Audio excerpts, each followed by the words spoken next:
صرف ہادی سے ہدایت لینا. اگر ہم ہادی اپنی مرضی کا بنائیں گے تو ہدایت بھی اپنی مرضی کی لیں گے. اس لیے ڈاکٹر اقبال نے کہا تھا اسلام چاہتا ہے جیسا میں چاہوں مسلمان ویسے ہو جائیں، اور مسلمان چاہتے ہیں جیسا ہم چاہیں اسلام ویسا ہو جائے. امام بنانا یہ ذمہ داری مخلوق کی نہیں، یہ ذمہ داری خالق کی ہے. مذہب اسلام میں امام کی اہمیت بہت زیادہ ہے. یہ نہیں کہ جس سے مسئلہ پوچھا جائے اسے امام کہتے ہیں، جس سے کوئی سوال پوچھا جائے اسے امام کہتے ہیں. امام مرکز دین ہے. اس لیے میں تھوڑی سی بات آسان کروں. خدا قرآن میں کہتا ہے نماز پڑھو، لیکن اللہ نے یہ نہیں بتایا کیسے پڑھو. حکم نماز ہے، طریقہ نماز نہیں. پورے 30 پارے قرآن منبر پہ لایا جائے، بائے بسم اللہ سے لے کے سینے والناس تک قرآن میں کہیں بھی نماز کا مکمل طریقہ نہیں لکھا. حکم ہے نماز پڑھو. میرے مالک کیسے پڑھیں؟ فرمایا جیسے میرا نبی پڑھتا تھا. ایسا ہی ہے. بالکل آسان گفتگو جو ایک لمحے کے لیے بھی ذہن پہ بوجھ نہ بنے. حکم دیا خدا نے قرآن میں روزہ رکھو. میرے مالک سحر کس وقت اور افطار کس وقت؟ فرمایا جیسے میرا نبی رکھتا تھا. زکوٰۃ دو. میرے مالک کتنی دے؟ جتنی میرا نبی دیتا تھا. میرے گھر کا طواف کرو. میرے مالک 1 چکر لگائیں 2 چکر لگائیں. کیسے؟ فرمایا جیسے میرا نبی کرتا تھا. عبادتوں میں بھی ہمیں نبی کا محتاج کیا. صرف عبادتوں میں نہیں، ہماری معمول کی زندگی میں بھی ہمیں نبی کا محتاج کیا. لَقَدْ كَانَ لَكُمْ فِي رَسُولِ اللَّهِ أُسْوَةٌ حَسَنَةٌ. تمہارے لیے بہترین عملی نمونہ میرے نبی کی زندگی. داڑھی کتنی رکھنی ہے؟ نبی سے پوچھو. لباس کیسا پہننا ہے؟ نبی سے پوچھو. کنگھی کیسے کرنی ہے؟ نبی سے پوچھو. سوتے وقت کروٹ کیسے لینی ہے؟ نبی سے پوچھو. کلمے سے لے کے کروٹ تک خدا نے ہمیں محتاج کیا ہے نبی کا. ہر چیز تمہیں میرا نبی بتائے. نبی سے پوچھو. اللہ حکم کرتا ہے، عملاً نبی کر کے دکھاتا. اب ہم بہت بعد میں آنے والے لوگ ہیں، ہمیں کیسے پتا چلے گا کہ نبی نماز کیسے پڑھتے تھے؟ اب ہماری مجبوری ہے. ہم نے بہت بعد میں آنکھ کھولی. ہم نے قرآن پڑھا، قرآن نے کہا نماز ایسے پڑھو جیسے نبی پڑھتا تھا، روزہ ایسے رکھو جیسے نبی رکھتا تھا. اب ہمیں نبی کی زندگی دیکھنی ہے کہ نبی یہ سب کیسے کرتے تھے. اب نبی کی زندگی دیکھنے کے لیے ہمارے پاس 3 طرح کے لوگ ہیں جو ہمیں نبی کی زندگی بتائیں گے. توجہ ہے کوئی صاحب؟ 3 طبقات ہیں جو ہمیں نبی کی زندگی بتا سکتے. کون سے؟ ایک اہل بیت کرام، ایک صحابہ کرام، ایک ازواج مطہرات. عزت کے ساتھ میں نے نام لیے، منبر کے تقدس کا خیال رکھا. یا نبی کی اہل بیت بتائیں گے، یا نبی کے صحابی بتائیں گے، یا نبی کی بیویاں بتائیں گے. مذہب جعفریہ واحد مذہب ہے جو صرف اہل بیت سے پوچھتا ہے. ہم غیر معصوم سے دین نہیں پوچھتے. ایسا ہی ہے، تائید کریں گے آپ. ہم نے نبی کی زندگی پوچھنی ہے تو ہم اہل بیت سے پوچھتے ہیں. باقی مسلمانوں کے جتنے فرقے ہیں وہ صحابہ سے بھی پوچھ لیتے ہیں، وہ دین نبی کی بیویوں سے بھی لے لیتے ہیں. اور ہم پہ یہ سوال کرتے ہیں کہ آپ صرف اہل بیت سے کیوں پوچھتے ہیں؟ آپ نبی کے صحابہ سے کیوں نہیں پوچھتے؟ آپ نبی کی بیویوں سے کیوں نہیں پوچھتے؟ اتنے میرے سامنے ذمہ دار چہرے تشریف فرما ہیں، میں مجبوری بتانے لگا ہوں کہ ہم صرف اہل بیت سے کیوں پوچھتے ہیں. اگر ہم صحابہ سے نبی کی زندگی پوچھیں گے، صحابی ہمیں نبی کی وہی سیرت بتائے گا جو گھر کے باہر تھی. صحابی ہمیں نبی کی زندگی بتائے گا لیکن گھر کے اندر کی نہیں، گھر کے باہر کی. اس لیے کہ قرآن نے صحابی کو روکا ہوا ہے، خبردار میرے نبی کے گھر میں داخل نہ ہونا. اس کا مطلب ہے کہ آیت پردہ بن کے لٹکی ہوئی. آیت صحابی کو اندر نہیں جانے دے رہا. اگر میں دین نبی کی بیویوں سے پوچھوں تو یہ مجھے وہی دین بتائیں گے جو گھر کے اندر تھا. اس لیے قرآن انہیں باہر نہیں آنے دے رہا. اے نبی کی بیویوں خبردار اپنے گھروں میں بیٹھی رہو. اب 3 طبقے میں نے آپ کے سامنے گنے ہیں. صحابی بتا سکتے ہیں, یا بیوی بتا سکتی ہے, یا نبی کی اہل بیت بتا سکتی ہے. صحابی کو قرآن اندر نہیں آنے دے رہا, بیوی کو قرآن باہر نہیں جانے دے رہا. مجبوری ہماری اہل بیت بن گئے ہیں. نبی گھر میں ہوتے تھے, یہ گود میں ہوتے تھے. نبی مسجد میں ہوتے تھے, یہ پش میں ہوتے تھے. نبی بازار میں ہوتے تھے, یہ کانٹوں پہ ہوتے تھے.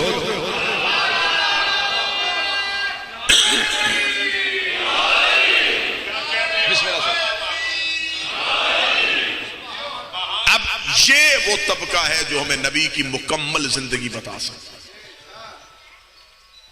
جو بھی مسلمان درد دل رکھنے والا اٹھے گا, شیعہ ہو سنی ہو, وہ ایک بات کہے گا, ہمارا اللہ ایک ہے, ہمارا نبی ایک ہے, ہماری کتاب ایک ہے, لیکن ہم مسلمان ایک نہیں. یہ ہے علماء کے پاس ایک درد دل جو اتحاد امت کے لیے سب سے پہلا نعرہ جو لگاتے ہیں, وہ یہ نعرہ یہ ہے, ہمارا اللہ ایک ہے, ہمارا نبی ایک ہے, ہماری کتاب ایک ہے, ہم ایک کیوں نہیں. اس کا جواب میں بتاتا ہوں کہ ہم ایک کیوں نہیں. ہمارا اللہ ایک ہے, ہمارا نبی ایک ہے, ہماری کتاب ایک ہے, ہمارا امام ایک نہیں. تو بات سمجھ میں آ رہی ہے نہیں؟ جھگڑا اللہ کا نہیں ہے, جھگڑا نبی کا نہیں, جھگڑا قرآن کا نہیں, جھگڑا امام کا ہے.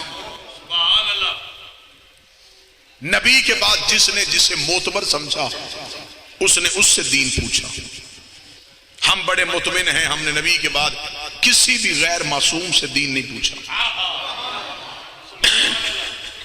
اب لوگوں سے پوچھو کہ آپ نے نماز پڑھتے نبی کو دیکھا نہیں تو آپ نے ہاتھ یہاں کیوں رکھے, وہ کہے گا میرے امام نے کہا. تیرے امام نے نبی کو دیکھا تھا, وہ کہتا نہیں میرے امام نے نبی کو دیکھا نہیں تھا. تو پھر تیرے امام نے یہاں کیوں رکھے, وہ کہے گا میرے امام نے تابعی سے پوچھا تھا. تابعی نے نبی کو دیکھا تھا, وہ کہتا نہیں اس نے صحابی سے پوچھا تھا. اس صحابی نے نبی کو دیکھا تھا, وہ کہتا اس نے چند عرصہ نبی کے ساتھ زندگی گزاری تھی. ہم بڑے مطمئن ہیں, ہم سے پوچھو ہم نے ہاتھ کیوں کھولے ہیں. ہم نے جعفر صادق سے پوچھا ہے, جعفر صادق نے باقر سے پوچھا ہے, باقر نے سجاد سے پوچھا ہے, سجاد نے حسین سے پوچھا ہے, حسین نے علی سے پوچھا ہے, اور علی نے محمد کی گود میں آنکھ کھولی ہے.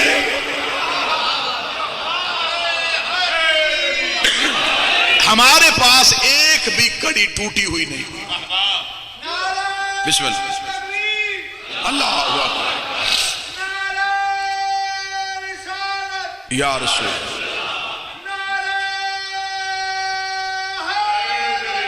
یا بات سمجھ آ رہی ہے نہیں آ رہی؟ دین ہم تک پہنچانا تھا امام نے. میں اس کی اکثر یہ مثال دیتا ہوں, اور آج میں یہ مثال دوں کہ دین ہمیشہ معصوم سے پوچھنا چاہیے. میں بھی آپ کے سامنے تقریر کروں, 30 منٹ تقریر کرنے کے بعد میں اعلان کروں کہ جو میں نے تقریر کی ہے میرے مجمع سے کوئی ایک بندہ ایسا اٹھے جو میری تقریر مجھے واپس سنائے, تو کیا ایسا ہو سکتا ہے؟ کوئی مجمع میں ایسا بندہ ہے جو میری 30 منٹ کی تقریر مجھے لفظ بلفظ سنائے؟ نہیں ہو سکتا.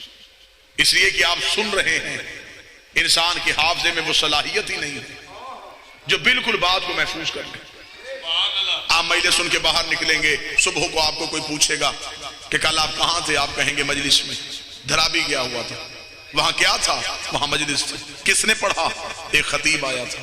کیا پڑھا؟ اب آپ نے میری تقریر اپنے انداز میں سنی. میری تقریر میں اور آپ کی گفتگو میں فرق آ گیا. میں تو بالکل سلیس ہی بات کر رہا ہوں. ایسا ہوا یا نہیں ہوا؟ کیونکہ آپ کے پاس وہ صلاحیت نہیں تھی, آپ کے پاس لفظوں کی ترتیب نہیں تھی, آپ کو موضوع یاد تھا, آگے تشریح آپ نے اپنی مرضی سے کر دی. میری تقریر میں اور آپ کی تشریح میں فرق آ گیا.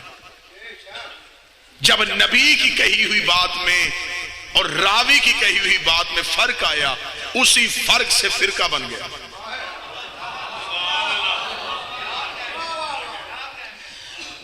یہ دیکھیں کہ جو یہاں ہاتھ رکھ کے نماز پڑھ رہا ہے وہ مطمئن ہے کہ میں نبی کے کہنے پہ پڑھ رہا ہوں. جس نے یہاں ہاتھ رکھے ہیں وہ کہتا نبی کے کہنے پہ, جس نے یہاں رکھے ہیں وہ کہتا نبی کے کہنے پہ, جس نے کھولے ہیں وہ کہتا نبی کے کہنے پہ. میرے سامنے اہل علم چہرے تشریف فرما ہے. نماز وہ کام ہے